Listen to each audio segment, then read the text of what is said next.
reading from Acts. When the day of Pentecost had come, they were all together in one place, and suddenly from heaven there came a sound like the rush of a violent wind, and it filled the entire house where they were sitting. Divided tongues as of fire appeared among them, and a tongue rested on each of them. All of them were filled with the Holy Spirit and began to speak in other languages as the Spirit gave them ability. Now there were devout Jews from every nation under heaven living in Jerusalem. And at this sound the crowd gathered and was bewildered, because each one heard them speaking in the native language of each.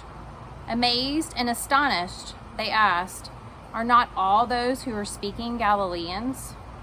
And how is it that we hear each of us in our own native language? Parthians, Medes, Elamites, and residents of Mesopotamia, Judea and Cappadocia, Pontus and Asia, Phrygia and Pamphylia, Egypt and the parts of Libya belonging to Cyrene, and visitors from Rome, both Jews and proselytes, Cretans and Arabs. In our own languages, we hear them speaking about God's deeds of power." All were amazed and perplexed, saying to one another, "What does this mean?" But others sneered and said, "They are filled with new wine."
But Peter, standing with the 11, raised his voice and addressed them.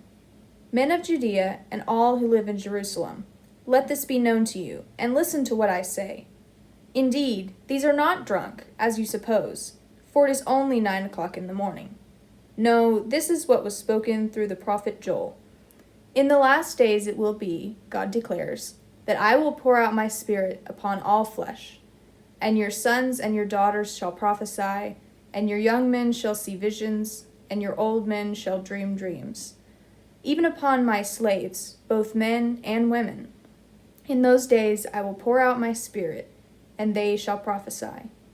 And I will show portents in the heaven above, and signs on the earth below, blood and fire and smoky mist. The sun shall be turned to darkness, and the moon to blood, before the coming of the Lord's great and glorious day. Then everyone who calls on the name of the Lord shall be saved.